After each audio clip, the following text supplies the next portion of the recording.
And we'll get a wireless microphone to you so the transcription is as accurate as it can be. So we'll begin with questions. For you, Jeff, the win against Oregon, the loss at Ohio State, and now this rally, are all those points connected as far as this team's learning curve? How much of this has to do with those? Well, every game presents its own individual challenge. I thought Oregon, we actually matched up well with Oregon.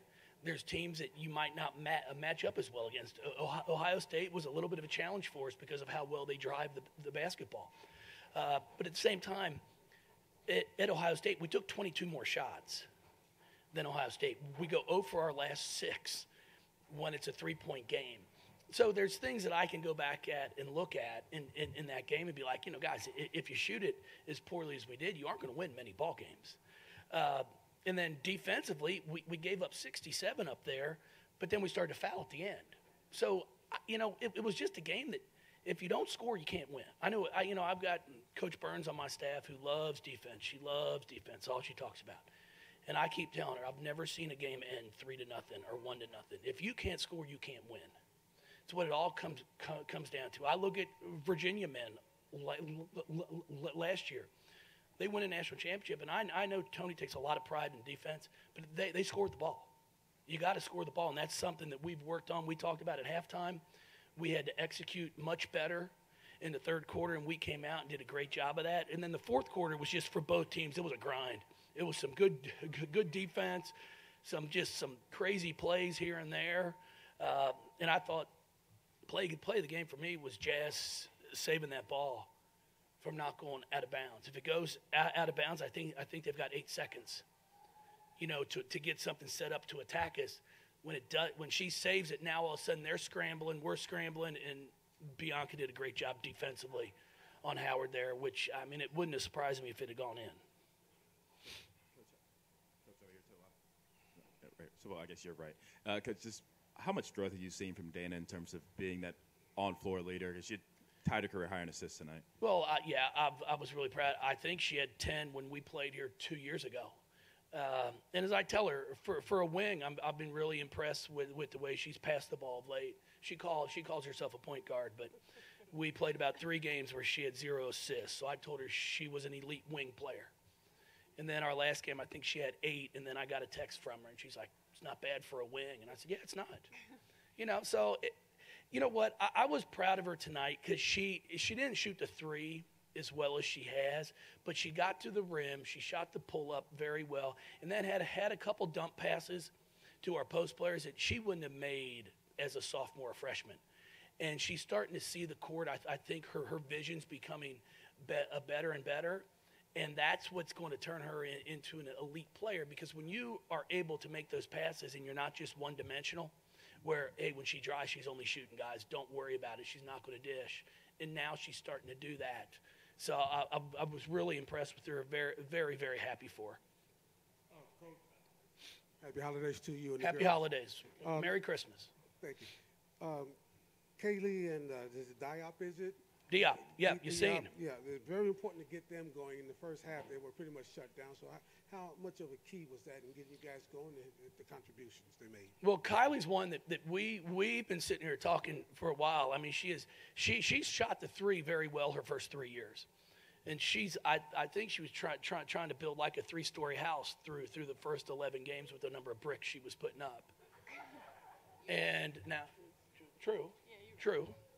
And now she finally came out. She started to bend her knees, get an arch on the shot, and she made some big ones for us, especially with the way they were collapsing it off of Dana when she turned the corner.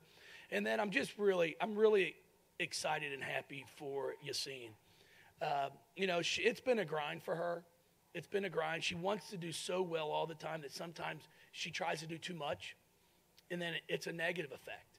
But today, I mean, she was fantastic. She hits a huge pull-up jump shot for us. She hits a 3 in the corner and just played within herself. And then what she always does is she rebounds the basketball. Yassine is relentless going after offensive and defensive boards. Now, the one thing I keep talking to her about is her turnovers.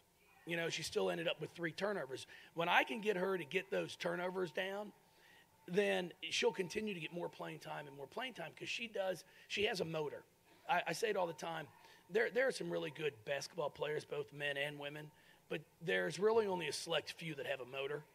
That they just go. It's like they don't think. Shot goes up, they're going after it, and she's one of them.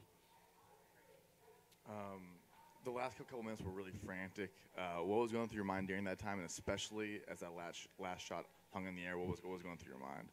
Well, like I said, I thought Jazz saving that ball in bounds was huge for us because then the clock keeps running. And then Bianca got back in transition. We got back, so there was not a direct line drive. We stopped Haynes, made her give the ball up to Howard, and then Bianca switched up on her and just did a remarkable job. We know she loves to go right? That's her bread and butter. And instead of falling for it, she just stayed on the right hand and made her shoot over it. Now, like I said, it wouldn't have surprised me if it had gone in. I've had the opportunity to coach Ryan for 2 summers with USA Basketball. I say it all the time. She's a phenomenal basketball player, and personally, I think she's even a better person. My wife and kids adore her. She's just a good person, and it's fun to watch her play because I say it all the time. Ryan Howard was the best player on the floor tonight. There's no question about it. The past few years, we've had the best player on the floor in Asia Durr. But what we've got right now, and I've said it, I think we have between 6 to 8 players that could get 15 to 25 any night.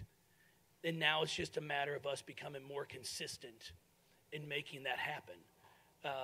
For Elizabeth Balagoon, who I think is our second leading scorer, to score 2 points, and then we still get a 67-66 win, speaks volumes for what everybody else is able to do. This one's for Kylee. You are a senior. You're a senior. Not too many seniors can say that they swept Kentucky all 4 years of them playing. Just how does it feel? What's going through your mind right now knowing that y'all were able to do that? It feels great. Kentucky's always been a good team. So to go 4-0 against our rival feels great. It's over, so we'll see. I don't know. It just feels great in general to go 4-0. I know all of us feel excited, and that's what we were really looking forward to this game, to finish out our senior year. Dana, for you, double-double in kind of a strange way, 18 points and 10 assists. I know you've got to be excited about that assist number. Yeah, it feels good to get my assists back going. I was struggling at the beginning of the season. I think it's because it was a whole new group. I was trying to figure out roles and where people want the ball. So I think I'm figuring that out as we go along. Jeff, you got a double-double on either side of you, and you talked about Yassine a little bit, but Bianca.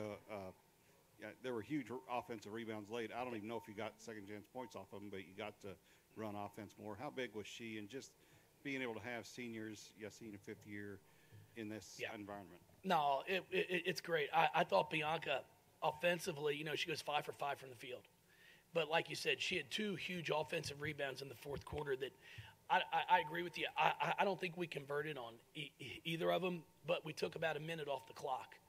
You get that offensive board, it resets to 20, and now all of a sudden in a game that a fourth quarter that was as defensive or as oriented as that one was, I think it really starts to become our advantage. And then you look at what we did rebounding-wise. We got rebounded 37 to 17, and that for us was a huge factor, especially with the way they shot the three. They're 10 and 19. If you had told me before the game started that they go 12 of 15 from the field and 10 and 19 from three, I would have told you I wouldn't have liked the outcome. Coach, I know she played in the second half, but on Jasmine Jones, I guess it was her elbow. What can you share for her on that, and just the fact that she was still able to play through that? Well, she's fine. She says she got hit in the mouth. The official said she didn't get hit in the mouth, so then I told her to stop laying on the floor. Obviously the officials are right, so get up, because that actually led to a three. We had just hit a three to start the half, and then she went down and the post did a little pick and pop, and she knocks down a three. But I thought she fought, she battled, and then for the most part, she did a really nice job of staying out of foul trouble, which is what we need from her, because she's got to be able to be on the floor just defensively, and I thought she made a few very nice passes for us. But, you know, we only scored 6 points in transition, but I thought they were 6 big points.